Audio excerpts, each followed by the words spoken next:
আসসালামু আলাইকুম রহমতুল্লাহি ওয়া বারাকাতুহু। মেকানিক্যাল মাই ম্যাথের পক্ষ থেকে আপনাদেরকে সকলকে স্বাগতম। তো আজকে আমরা আলোচনা করব ফ্লুইড মেকানিক্স এবং হাইড্রোলিক্স। ফ্লুইড মেকানিক্সের পঞ্চম অধ্যায় এবং হাইড্রোলিক্সের ষষ্ঠ অধ্যায়। স্যার, এই অধ্যায় কিন্তু আমাদের এই টোটাল বইয়ের ফ্লুইড মেকানিক্স বলেন বা হাইড্রোলিক্স বলেন সব থেকে গুরুত্বপূর্ণ অধ্যায়, এবং এই অধ্যায় থেকে কিন্তু আপনাদের মিনিমাম একটা এবং সর্বোচ্চ হলে দুইটা প্রশ্নমূলক প্রশ্ন এইখান থেকে আসবে। কারণ এই অধ্যায় কিন্তু স্যার আমাদের আছে বার্নালি সূত্রের প্রমাণ, আরেকটা আছে স্যার আমাদের ভিনসিরোমিটারের প্রমাণ। এই বার্নালি সূত্রের প্রমাণ অথবা ভিনসিরোমিটারের প্রমাণ এইখান থেকে কিন্তু একটা রচনামূলক প্রমাণ আপনাদের কিন্তু পরীক্ষায় থাকবে। অথবা যদি কোনো কারণে বার্নালি সূত্রের প্রমাণ যদি পরীক্ষায় না আসে, তাহলে অবশ্যই কিন্তু বার্নালি সূত্রের সীমাবদ্ধতা কিন্তু আপনার আসবে। আর ধরেন স্যার প্রমাণ বা সীমাবদ্ধতা কোনো কিছুই আসলো না, তাহলে 100% শিওর থাকেন ইনশাআল্লাহ এখান থেকে আপনার অঙ্ক থাকবে। তার মানে এই অধ্যায়টা আপনাদের জন্য খুবই গুরুত্বপূর্ণ। তো দেখেন, এখন আমরা যেটা আলোচনা করবো সেটা হচ্ছে স্যার আমাদের বার্নালি সূত্রের প্রমাণ। তো বার্নালি সূত্রের প্রমাণটা দেখেন, বার্নালি সূত্রে আপনাকে শুধু এইটুকু বলতে পারে বা এইটুকু বলতে পারে। এখন বার্নালি সূত্রের প্রমাণটা আসলে কি? বার্নালি আমাদেরকে বলছিল যে একটি পাইপের ভিতর দিয়ে যদি তরল প্রবাহিত হয়, তা ওই পাইপের সকল সেকশনে তরলের বেগ কি থাকবে? সমান থাকবে, তরলের চাপও সমান থাকবে। কিন্তু এটা কিন্তু বাস্তবে আসলে কিন্তু সম্ভব নয়। কেন সম্ভব নয় বিষয়টা দেখেন। আগে আমি একটা পাইপ আঁকি। একটা পাইপ, সাপোজ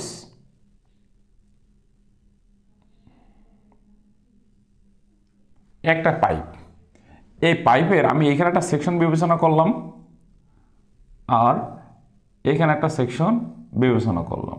ওকে, সেকশন বিবেচনা করলাম। এখন এটাকে আমি ভূমি ধরলাম, মনে করলাম এটা হচ্ছে ভূমি, এটা হচ্ছে ভূমি। এখান থেকে এই পাইপের একটা কেন্দ্রবিন্দু আছে এটা, যাকে আমরা বলি হলো ডেটাম হেড। এখন যদি এই পাইপের এইখান থেকে যদি পানি প্রবাহিত হওয়া শুরু করে, তাহলে এইখানে কি বেগ বেশি হবে না এইখানে বেগ বেশি হবে? বলেন তো, ভালো করে বুঝেন। এইখানে যদি পানি থাকে, দেখেন এইখান থেকে কিন্তু স্যার পানি প্রবাহিত হচ্ছে, লিকুইড তরল প্রবাহিত হবে। কি প্রবাহিত হবে? তরল প্রবাহিত হবে, তরল প্রবাহিত হবে। তাহলে এইখান থেকে যদি তরল প্রবাহিত যদি হয়, তাহলে এইখানে পানির চাপ বেশি হবে নাকি ওইখানে, এইখানে পানির বেগ বেশি হবে নাকি ওইখানে পানির বেগ বেশি হবে? অবশ্যই অবশ্যই ওইখানে কিন্তু পানির বেগ বেশি হবে। কেন? ভালো করে বোঝেন। দেখেন আমাদের সিরিঞ্জি আছে না, সিরিঞ্জি যাদের মধ্যে আমরা কি করি, ইনজেকশন পুশ করি, তাই না? ওটাকে যদি আমাদের ওই সিরিঞ্জের মাথা থেকে যদি সুচটাকে যদি আমরা খুলে দিই, তাহলে দেখবেন ওই পানির বেগটা বেশি দূরে যাবে না। যখন ওই একই পানি যখন ওর মুখে যখন সুচটা লাগাই, যখন চাপ দিব, তখন ওটা কিন্তু অনেক দূরে যাবে। তার মানে আপনি বুঝলেন যে যদি কোনো সেকশনের বড় হয়, ওই সেকশনের বেগটা কম হবে, এবং একই পরিমাণ পানি যদি কোনো ছোট সেকশনে যায়, মানে চিকন সেকশনে যায়, তাহলে ওর বেগটা কিন্তু বেশি হবে।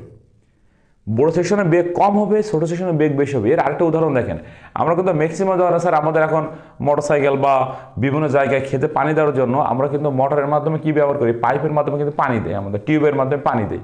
এখন যখন এই পানিটা যখন এই টিউব দিয়ে যখন বের হয়ে যায়, তখন এটা কিন্তু স্যার এইভাবে আস্তে করে ফ্লো আকারে পড়ে। কিন্তু যদি ওর মুখটা যদি আমি যদি চেপে ধরি, ওই একই পরিমাণ পানি, তোর বেগটা কিন্তু অনেক বেশি হয়, অনেক দূরে চলে যায়। তাহলে আপনি কি বুঝলেন? যখন আপনি মুখটা ছাড়া ছিল তখন ওর জায়গাটা বেশি, তাহলে বেগটা কম। আর যখন মুখটা চেপে ধরলেন তখন বেগটা কি, জায়গাটা কম, বেগটা বেশি।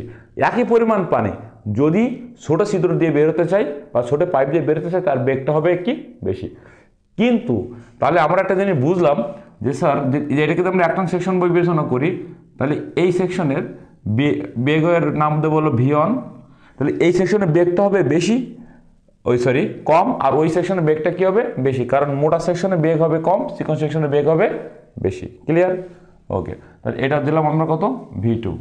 V2 কেন দিলাম? কারণ এটাকে আমরা 2 নং সেকশন ধরবো, মানে এটাকে 1 নং সেকশন ধরলাম, এটাকে কত নং, 2 নং। আচ্ছা, এরপরে তাহলে এটাকে যদি 1 নং ধরেছি, তাহলে এটা হবে P1। এইবার আসেন, আগে তো বেগের কথাটা বললাম যে মোটা সেকশনে বেগ কম, ছোট সেকশনে বেগ বেশি। কেন? তাও উদাহরণ দিয়ে বললাম। এবার আসেন চাপের ক্ষেত্রে, পিতে বোঝাই কি আমরা চাপ। দেখেন আপনি 1 হাত পানি নিচে, ধরেন স্যার আপনি একটা পুকুরে গোসল করতে গেছেন, 1 হাত পানি নিচে আপনি ডুব দিলেন। যখন আপনি ডুব দিলেন তখন পানি মাথার উপরে 1 হাত পানি। আচ্ছা, ওইখানে কি স্যার পানির চাপ কি কম? যখন আপনি একই ব্যক্তি যখন 2 হাত পানি নিচে যে ডুব দিবেন, তখন তাদের মাথার উপরে পানি অনেক বেশি, তাহলে ওইখানে চাপটা বেশি। তার মানে আমি এইটুকু বুঝলাম, যে সেকশনে যত বেশি পানি সেই সেকশনে চাপ তত বেশি। ক্লিয়ার? ওকে। তা দেখেন, যদি আমাদের এই সেকশনে যদি স্যার চাপ, এই সেকশনের তো বড়, তাহলে এখানে পানি বেশি, তাহলে এই সেকশনে চাপ বেশি। আর এই সেকশন যেহেতু ছোট, তাহলে এই সেকশনে পানি কিন্তু কম, তাহলে চাপ কিন্তু কম। আপনি আলটিমেটলি দেখে বুঝতে পারেন যে স্যার এইখানে মনে হয় পানির চাপ বেশি, না, এখানে বেগটা বেশি কিন্তু পানির চাপ কম। এই জন্য স্যার ওইখান থেকে কিছুটা প্রেশার লস হবে। হ্যাঁ, কিছুটা প্রেশার কী হবে? লস হবে। এই জন্য পিটোটা ওইখান থেকে এইদিকে ব্যাক করবে, ওই দিকটা এইদিকে ব্যাক করবে। আর এই ব্যাক করার কারণ হচ্ছে, দেখেন যখন তরল এখান থেকে ওইদিকে প্রবাহিত হয়, তখন এখানে একটা তরলটা হেড লস হয়। এবার প্রশ্ন হচ্ছে হেড লস কাকে বলে? আমি কিন্তু স্যার আগে কিন্তু আপনারা কিন্তু এখানে কিন্তু দেখেন আমি কথা বলছি, আপনারা কিন্তু টেনে স্কিপ করে যাবেন, কিন্তু স্কিপ করার দরকার নেই স্যার। স্কিপ করলে কিছুই বুঝবেন না, স্কিপ করবেন না দয়া করে, ঠিক আছে? স্কিপ করলে কিন্তু আমার প্রমাণ করানো বেধা হয়ে যাবে।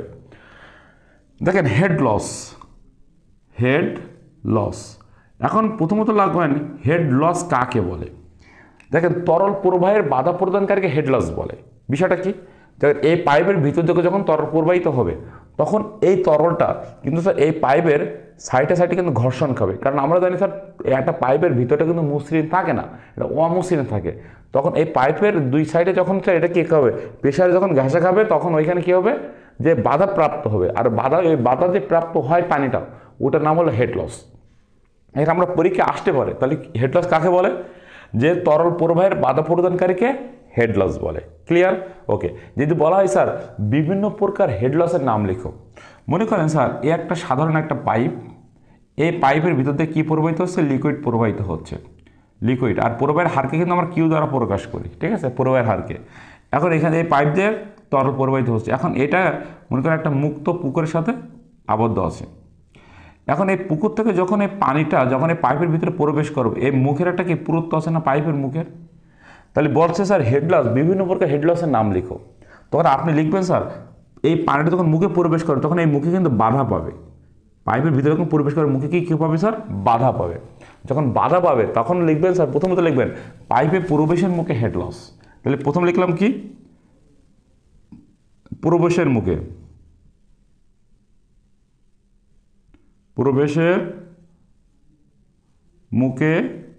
Head loss. প্রথম লিখে প্রবেশের মুখে হেড লস। এবার যখন পাইপের ভিতরে যখন পানি প্রবেশ করলো, তখন কি এই ভিতরে এই সাইডে ঘর্ষণ খাবে না? এবার লিখুন ঘর্ষণজনিত হেড লস।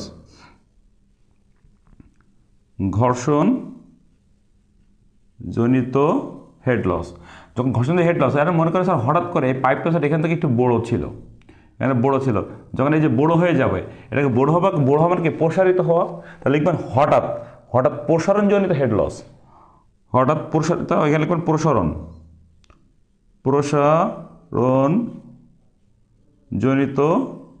হেড লস, ঠিক আছে? আবার মনে করে হঠাৎ করে যখন এটা সংকোচন হয়ে গেল, আবার কী হলো, মনে করে সংকোচন হয়ে গেল, হইতে তো পারে, তাই তো? তাই বলে স্যার সংকোচনজনিত হেড লস। সংকোচনজনিত হেড লস। আবার যখন এই পানিটা যখন পাইপের মুখ দিয়ে যখন বেরিয়ে যাবে, তখন বের হওয়ার মুখে হেড লস। বের হওয়ার মুখে হেড লস। তাহলে দেখেন হেড লস কিন্তু স্যার আপনি যদি মুখস্থ করেন আপনার কিছুই মনে থাকবে না, আপনি যদি না বুঝেন কিচ্ছু মনে থাকবে না আপনাকে। যদি মুখস্থ করেন তাহলে শুধুমাত্র ওটা শুধু বইয়ের ভিতরে সীমাবদ্ধ, পরীক্ষা শেষ সারা জীবন ভুলে যাবেন। কিন্তু যেহেতু আপনি ডিপ্লোমা ইঞ্জিনিয়ার হচ্ছেন, আপনি আরসিতে পড়েন, মেকানিক্যালে পড়েন, সিভিলে পড়েন বা আদার্স ডিপার্টমেন্টে পড়েন না কেন, আপনাকে কিন্তু এগুলো জানতে হবে স্যার। তা নাহলে চাকরির ক্ষেত্রে কিন্তু আপনি ধরা 100% আপনি ধরা, ঠিক আছে? ওকে। তাহলে স্যার আমরা বিভিন্ন ধরনের হেডলসের হেডলসের নাম জানলাম। যদি প্রশ্ন আসে স্যার আপনাদের বিভিন্ন প্রকার হেডলসের নাম লিখো, আপনি বলবেন স্যার পাইপে প্রবেশের মুখে হেডলস, ভিতরে ঘর্ষণজনিত হেডলস, তারপর হঠাৎ প্রসারণজনিত হেডলস, হঠাৎ সংকোচনজনিত হেডলস, পাইপের মুখ দিয়ে বের হওয়ার মানে পানি যখন মুখ দিয়ে বের হয়ে যায় তো বের হওয়ার মুখে হেডলস, ঠিক আছে? তো হেডলস নিয়ে আলোচনা করলাম। আর হেডলসটা কি? হেডলস কাকে বলে? যে তরল প্রবাহে বাধা প্রদানকারীকে কি বলে? হেড লস বলে। ওকে, ঠিক আছে স্যার। তাহলে আমরা এবার বার্নালির সূত্রটা প্রমাণ করি, ঠিক আছে? এবার আমরা কি প্রমাণ করব? বার্নালির সূত্রটা আমরা এবার প্রমাণ করব। আর বার্নালির সূত্র প্রমাণ করতে গেলে এটাকে আমরা কিন্তু 1 নং সেকশন ধরেছি, ঠিক আছে? 1 নং সেকশন যখন যেহেতু ধরছি, এই যে তোর ভূমি, এটাকে আমি কি ধরেছি ভূমি, এই ভূমি থেকে কোনো পাইপের কেন্দ্র পর্যন্ত যে উচ্চতা এটাকে বলা হয় ডেটাম হেড। কি head? Datum head. Datum head যাকে আমরা জেড দ্বারা প্রকাশ করি। এটা যদি 1 নং হয় তাহলে এটা হলো জেড অন, আর এটা যেহেতু 2 নং তাহলে এটা হবে আমাদের জেড টু। কত two? Z two.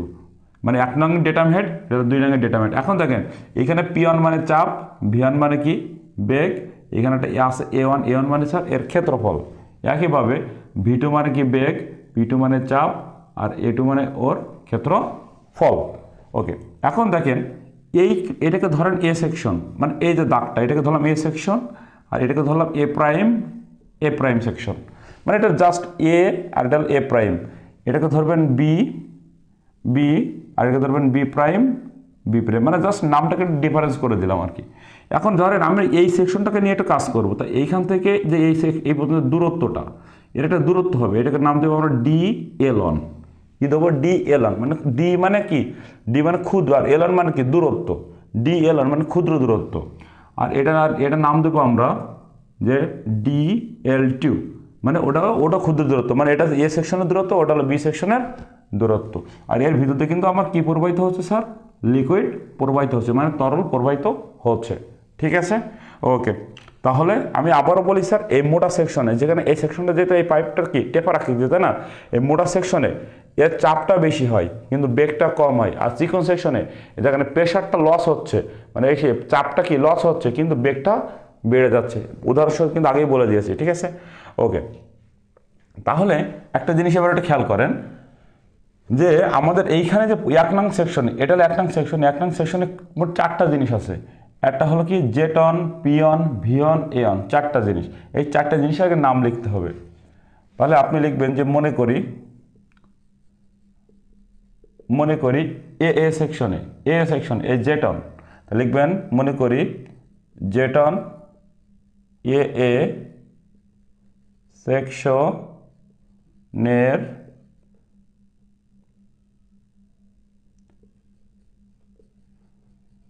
Datum head.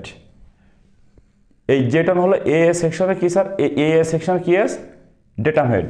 এবার লিখবেন তারপরে পিওন হচ্ছে এ সেকশনের চাপ। কার চাপ? তরলের চাপ। এখানে তরলের চাপ দিতে পারেন, তরলের চাপ। ঠিক আছে, তরলের চাপ। এবার যদি বলতে পারেন ভিওন হচ্ছে এ সেকশনের তরলের বেগ। আর এ ওয়ান মানে কি স্যার? ক্ষেত্রফল না, ক্ষেত্রফল। তো এ সেকশনের ক্ষেত্রফল। তাহলে জেটান হলো কি ডেটাম হেড, পিয়ান হলো কি তরলের চাপ, ভিয়ান হলো কি তরলের বেগ, আর ইয়ান হচ্ছে কি পাইপের ক্ষেত্রফল। ক্লিয়ার?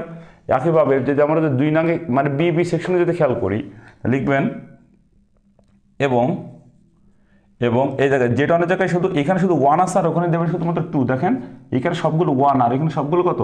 2। মানে এখানে কত দেবেন? Z2 P2 V2 A2। আমি লিখবো যে sir Z2 P2 V2 A2 BB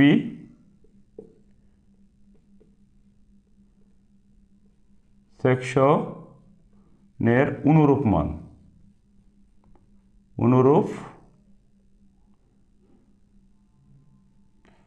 সেকশনের অনুরূপ মান। স্যার আমার কথাটা কি বুঝতে পেরেছেন আপনারা?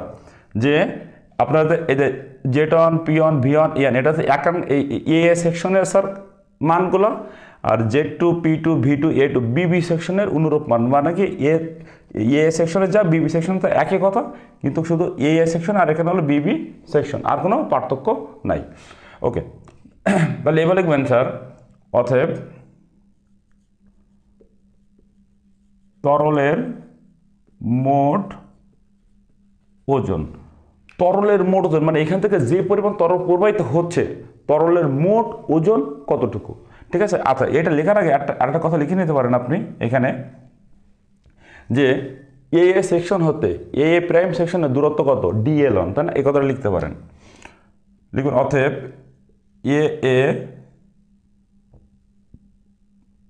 এ সেকশন হতে এ প্রাইম সেকশনের দূরত্ব dl1। দেখেন কথাটা বুঝেন, কিন্তু এ সেকশন হতে এ প্রাইম সেকশনের মানে এ সেকশন হতে এ প্রাইম সেকশনের দূরত্ব কত dl1, আবার বিবি সেকশন হতে বিবি সেকশনের দূরত্ব কত dl2। লিখবেন বিবি সেকশন হতে বিবি প্রাইম সেকশনের দূরত্ব কত, এটা হলো dl1 আর এটা লিখবো dl2। ক্লিয়ার কথা? এ প্রাইম হতে এ প্রাইম সেকশন দূরত্ব হলো dl1, বিবি হতে বিবি প্রাইম সেকশন দূরত্ব কত dl2। ওকে, এবার লিখবো অতএব তরলের মোট ওজন। এইবার কিন্তু ভালো করে বুঝতে হবে স্যার। তো এবার হচ্ছে তরলের মোট ওজন। তরলের মোট ওজনকে আমরা ডাব্লু দ্বারা প্রকাশ করি। কি দ্বারা? ডাব্লু, বড় হাতের ডাব্লু দ্বারা। মোট ওজন বড় হাতের ডাব্লু সমান সমান।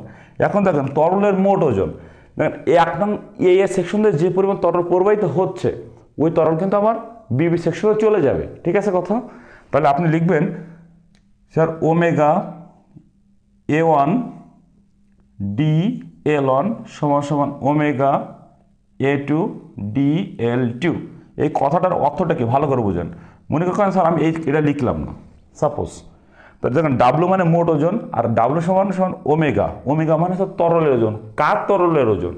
এ সেকশনের তরলের ওজন বা 1 নং সেকশনের তরলের ওজন। ধরেন 1 নংয়ের কথা বলি, তাহলে ওমেগা হচ্ছে 1 নং সেকশন তরলের ওজন, E1 মানে ওই সেকশনের ক্ষেত্রফল, dl1 মানে ওই সেকশনের দূরত্ব। মানে এ সেকশন হতে এ প্রাইম সেকশনে যে তরলটা যাচ্ছে কতটুকু তরল যাচ্ছে, এই ডাব্লু পরিমাণ তরল ওখানে কিন্তু যাচ্ছে। তাহলে ডাব্লুর মোট ওজন, মোট তরলের ওজন, ওর থেকে ওমেগা হচ্ছে শুধুমাত্র ওই সেকশনের ওজন, আর ওই এ মানে ওই সেকশনের ক্ষেত্রফল, আর dl1 মানে ওই সেকশনের দূরত্ব সমান সমান। কারণ এই পরিমাণ তরলটা কিন্তু আমার বিবি সেকশনে চলে যাচ্ছে, মানে 2 নং সেকশনে চলে যাচ্ছে।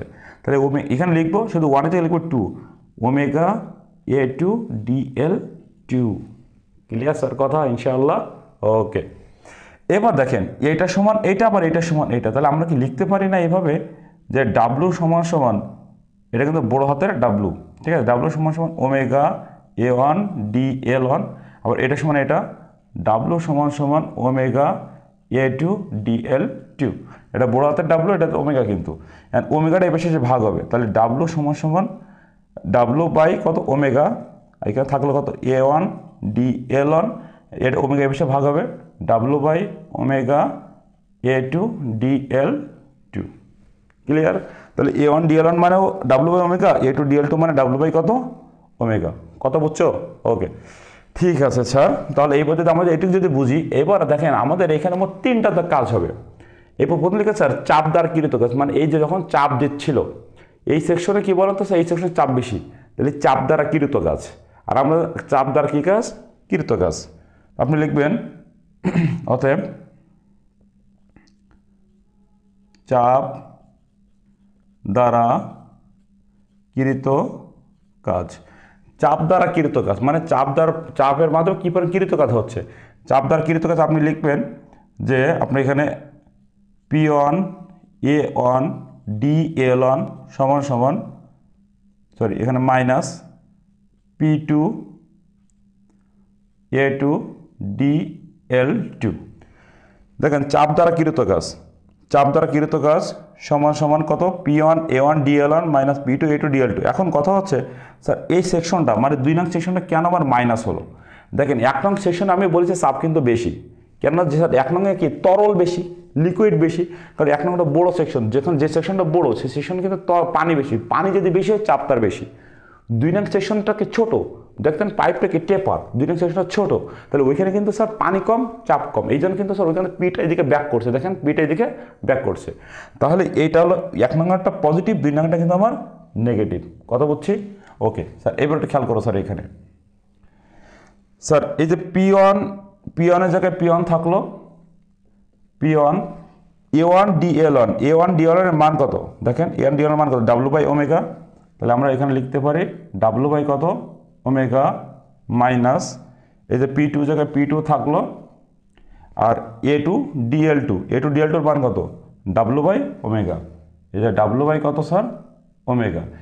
এই দুটো থেকে কিন্তু ডাব্লু বাই ওমেগা কিন্তু আমার কমন যাচ্ছে, তাহলে ডাব্লু বাই ওমেগা যদি আমি কমন যদি নেই তাহলে এখানে থাকে কত P1 মাইনাস কত P2, তাহলে কিন্তু চাপ দ্বারা কৃত কাজ আমার হয়ে গেল। এবার লিখবেন স্যার স্থিতি শক্তির অপচয়। আসলে এইখানে কি পরিমাণ স্থিতি শক্তি হচ্ছে দেখেন, যখন পানিটা যখন এইখানে মানে লিকুইডটা যখন এখানে থাকবে তখন ওটা কিন্তু স্থির অবস্থায় ছিল, যখন এটা কিন্তু ওইদিকে প্রবাহিত হবে, যদিও বেগ যত বাড়বে স্থিতি শক্তি তত গতিশক্তিতে পরিণত হবে। আমরা কিন্তু ফিজিক্সের ভাষায় জানি, দেখেন কোনো বস্তু ধরে স্যার এই মার্কারটা যদি এখান থেকে যদি পড়ে তাহলে অল্প ব্যথা হবে, এই মার্কারটা আরও উপর থেকে যদি পড়ে আমি বেশি ব্যথা পাবো, কারণ যখন এই মার্কারটা যত নিচের দিকে পড়া শুরু করবে এর স্থিতি শক্তি তত গতিশক্তিতে পরিণত হবে। তার মানে বোঝাতে চাচ্ছি দেখেন বেগ যত বাড়বে স্থিতি শক্তি তত গতিশক্তিতে রূপান্তরিত হবে। তার মানে 1 নং সেকশনে কি স্থিতি শক্তি অপচয় কম, 2 নং স্থিতি শক্তি অপচয় কিন্তু বেশি, মানে ওইখানে গতিশক্তি বেশি। ঠিক আছে, এবার লিখবেন এর প্রথমে চাপ দ্বারা কৃত কাজ, এবার লিখবেন স্থিতি শক্তির অপচয়, কি লিখবেন স্থিতি শক্তির অপচয়, স্থিতি শক্তির অপচয়। আমরা জানি স্থিতি শক্তির সূত্র কি, স্থিতি শক্তির সূত্র mgh, ফিজিক্সে যারা পড়ছেন তারা তো সবাই জানেন, সবাই তো ফিজিক্স পড়ছি আমরা। স্থিতি শক্তির অপচয়, স্থিতি শক্তি কি দ্বারা প্রকাশ করি mgh মাইনাস mgh। এর কথা হলো আমি এখানে কেন মাইনাস দিলাম, এটাকে আমি 1 দেবো আর এটাকে আমরা 2 দিব, কারণ দেখেন 2 নং সেকশনে 1 নং সেকশনে কিন্তু স্যার বেগটা কম, এই জন্য স্যার এইখানে স্যার এই অপচয়টা কম, 2 নং সেকশনে বেগটা বেশি এই জন্য ওখানে অপচয়টা বেশি, এই জন্য 1 নংটা পজিটিভ 2 নংটা নেগেটিভ। ভালো করে বুঝেন, শুধুমাত্র 2 নংটা আমার কখন পজিটিভ হবে, যখন আমরা বেগ নিয়ে কাজ করব তখন 2 নংটা পজিটিভ হবে 1 নংটা নেগেটিভ হবে। দেখেন প্রথম ক্ষেত্রে কিন্তু দেখেন 1 নংটা পজিটিভ 2 নংটা নেগেটিভ, আবার এইখানেও কিন্তু 1 নংটা পজিটিভ 2 নংটা নেগেটিভ, শুধুমাত্র বেগের ক্ষেত্রে 2 নংটা পজিটিভ হবে আর সব ক্ষেত্রে 1 নংটা পজিটিভ। ক্লিয়ার? ওকে, এখন কথা হচ্ছে স্যার দেখেন এই এম সমান সমান কি আমরা জানি স্যার ডাব্লু সমান সমান mg। হ্যাঁ, ডাব্লু সমান সমান mg, আমরা কিন্তু এটা একটা সূত্র জানতাম যে ফিজিক্সের ভাষায় ডাব্লু সমান সমান কত mg। এখন যদি এমটা থাকে তাহলে জিটাকে এপাশে ভাগ হবে না, তাহলে ডাব্লু বাই জি, আমরা এম সমান সমান কত জানি স্যার ডাব্লু বাই জি, এটা কিন্তু আমরা ফিজিক্সের সূত্র জানি কিন্তু আমরা। ওকে, মানে ওকে, তাহলে এখানে দেখেন এম এর জায়গায় কত ডাব্লু বাই কত জি, জির জায়গায় আমরা জি থাকলো E2, এই এইচ, এই দেখেন এই পুরো মানে কিন্তু কোথাও এইচ নেই, আবার এই চিত্র কিন্তু কোথাও এইচ নেই, আছে কত স্যার জেড, আমাদের এইচ মানেও স্যার উচ্চতা, জেড মানে কিন্তু আমাদের উচ্চতা মানে ডেটাম হেড, তাহলে এই এইচ অনকে আমরা লিখবো কত জেড অন মাইনাস এই এম আছে না, এম এর জায়গায় লিখবো আবার কত ডাব্লু বাই জি, এই যে স্যার ডাব্লু বাই কত জি, ওখানে স্যার জির জায়গায় দিয়ে থাকলো, আর এইচ টু জায়গায় লিখবো আমরা কত জেড2, মানে এখানে তো উচ্চতা কত জেড2 না জেড2। এখন দেখেন এই জি কাটা জি কাটা, তাহলে এখানে থাকলো কত W Z on minus W কত জেড2, অ্যান্ড এই দুটোতে কিন্তু আমরা ডাব্লু কমন নিতে পারি, এটা কিন্তু ওমেগা না, এটা ডাব্লু, কিন্তু ডাব্লু যদি কমন না হয় জেড অন মাইনাস কত জেড2। তাহলে এই গেল স্থিতিশক্তির অপচয়। এইবার দেখেন গতিশক্তি, অর্জিত গতিশক্তি, তাহলে ওইখানে কি বেগটা বাড়বে, বেগ বাড়া মানে কি গতিটা বেড়ে যাওয়া, কারণ সেকশন যদি ছোট হয় তাহলে বেগটা বেড়ে যাবে না। এবার দেখুন অর্জিত গতিশক্তি, অতএব অর্জিত কি শক্তি গতি শক্তি, অর্জিত গতিশক্তি। আর আমরা জানি স্যার ফিজিক্সের ভাষা গতিশক্তি নির্ণয় করার সূত্র কই half mv square, half mv square, স্থিতিশক্তির mgh আর গতিশক্তি হাফ mv স্কোয়ার। আপনারা কিন্তু প্রমাণ করেছেন ফিজিক্স 2-তে ই কে সমান হাফ mv স্কোয়ার গতিশক্তি করেছেন না?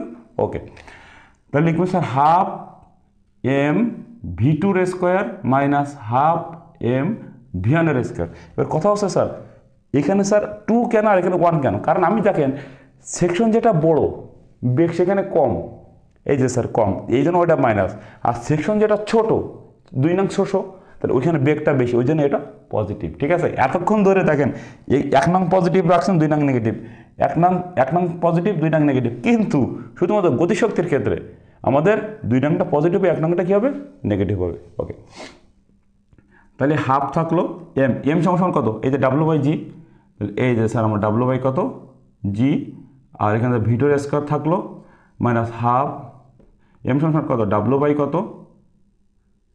কত জি, এই যে স্যার ভিয়ানের স্কোয়ার।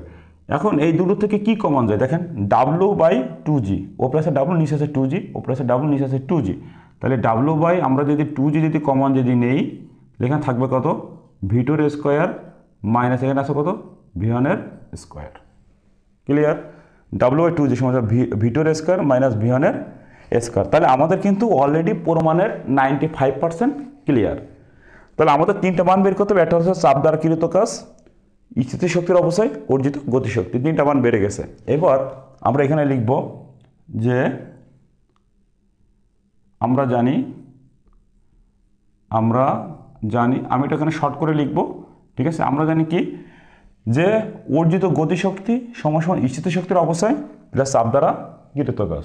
তাহলে আমরা এখানে শর্ট করে লিখি, প্রথম লিখবো স্যার কৃত কাজ, শুধু এখানে জাস্ট চাপ দ্বারা কৃত কাজটা লেখার দরকার নেই, আমি শুধু এইভাবে লিখবো যে কৃত কাজ প্লাস স্থিতিশক্তির অবস্থায়, শুধু এখানে লিখবো স্থিতিশক্তি সমান, মানে আপনারা পুরোটাই লিখতে পারেন, আমার এখানে জায়গা কম এই জন্য আমি লিখলাম শুধুমাত্র কি চাপ দ্বারা কৃত কাজ স্থিতিশক্তির অবস্থায় স্থিতিশক্তি সমান গতিশক্তি। গতিশক্তি মানে হচ্ছে এটা, এই যে অর্জিত গতিশক্তি, ঠিক আছে। গতিশক্তি মানে এটা অর্জিত গতিশক্তি। এখন কৃত কাজের মান কত দেখেন, চাপ দ্বারা কৃত কাজের মান কত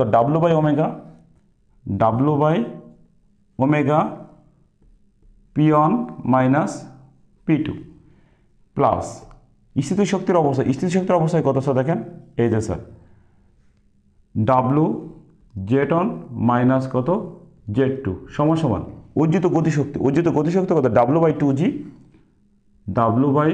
কত 2g v2 এর স্কোয়ার মাইনাস v1 এর স্কোয়ার।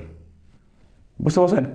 কৃত কাজের মান কত, এই কৃত কাজের মান কত এটা লিখলেন, স্থিতিশক্তির মান কোনটা এটা লিখলেন, সমান গতিশক্তি কোনটা এটা সেটাও লিখলেন। এখন দেখেন এই দুটো থেকে কিন্তু স্যার ডাব্লু, দেখেন এই দুটো থেকে উপর থেকে ডাব্লু কিন্তু কমন যায়, ডাব্লু যদি কমন যায় তাহলে এখানে থাকে কত, এখানে থাকলে 1/ওমেগা। এখন 1/ওমেগা দ্বারা কিন্তু এই দুটোর সাথে গুণ, 1/ওমেগা এই দুটোর সাথে গুণ, তো 1/ওমেগা দ্বারা পিকে গুণ করলে p/ওমেগা মাইনাস 1/ওমেগা দ্বারা p2কে গুণ করলে p2 কত ওমেগা। সিম্পল একটা বিষয় বোঝান ভালো করে, ডাব্লু যদি কমন নেওয়া হয় তাহলে থাকলে 1/ওমেগা, তো 1/ওমেগা দ্বারা পিকে গুণ করেন তার p1/ওমেগা, এই যে মাইনাস 1/ওমেগা দ্বারা p2কে গুণ করেন p2/ওমেগা, এই যে প্লাস, যেহেতু ডাব্লু কমন গেল তো এখানে থাকে কত z1 মাইনাস কত z2, আর ওখানে যা ছিল তাই ওই পাশে w/ কত 2g v2 এর স্কোয়ার মাইনাস v1 এর স্কোয়ার। আর এই পাশ থেকে ডাব্লু কাটা, এই পাশ থেকে ডাব্লু কাটা, তাহলে এখানে আছে কত p1/ওমেগা মাইনাস p2/ওমেগা প্লাস z1 মাইনাস কত z2 সমান এই 1/2g, দেখেন উপরেতে ডাব্লু তো কাটা, তাহলে 1/2g আর ভি স্কোয়ারকে গুণ করো, তাহলে V square by v2 square by কত 2g, এই যে মাইনাস এটাতে রেখে গুণ করো, তাহলে v1 এর স্কোয়ার বাই কত 2g। কথাটা বুঝেন কিন্তু ভালো করে, এইখানে যেমন ছিল 1/ওমেগা দ্বারা পিকে গুণ করলে p1/ওমেগা, এই যে মাইনাস 1/ওমেগা দ্বারা p2কে গুণ করলে p2/ওমেগা, ঠিক একইভাবে 1/2g দ্বারা v2 স্কোয়ার যদি গুণ করা হয় তাহলে v2 স্কোয়ার বাই 2g, এই যে মাইনাস 1/2g দ্বারা v1কে যদি গুণ করা হয় v1 স্কোয়ার বাই কত 2g। একদম সিম্পল হিসাব।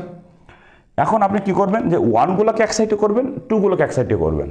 যেমন দেখেন এখানে z1 আছে, z1 প্লাস এই যে p1/ওমেগা আছে p1/ওমেগা প্লাস এই যে v1 স্কোয়ার বাই 2 যে মাইনাস হলে এপাশে প্লাস হলো v1 হোল স্কোয়ার বাই কত 2g সমান z2 এই পাশে মাইনাস অবশ্যই গেলে হবে হলো প্লাস, মানে আমরা প্রথমে সাজাবো এইভাবে সাজাবো। দেখেন z1 p1/ওমেগা, দেখেন z1 p1/ওমেগা, দেখেন এই z1 প্লাস p1/ওমেগা আছে বসালাম, ওই 1টা অবশ্যই মাইনাস হলে এপাশে প্লাস হয়ে গেছে, z2 এই পাশে মাইনাস অবশ্যই গেলে প্লাস, আবার p2 এই পাশে মাইনাস অবশ্যই গেলে হবে প্লাস, তাহলে p2 কত ওমেগা, আর ওপাশে কিন্তু v2 square by 2g already আছে, v2 স্কোয়ার বাই কত 2g এখানে আছে।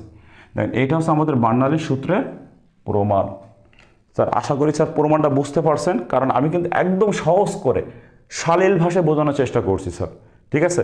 তো এটা ছিল স্যার আজকের আমাদের ক্লাস, এবং এর আগামী ক্লাসে এই অধ্যায়ের যে আমাদের ভেঞ্চুরিমিটার অর্থাৎ ডার্সির যে প্রমাণ আছে আমাদের ভেঞ্চুরিমিটার বা ডার্সির যেটা, ওই প্রমাণটা কিন্তু আমরা আলোচনা করব, এবং এই অধ্যায় থেকে কিন্তু আমরা ম্যাথও করব, ঠিক আছে।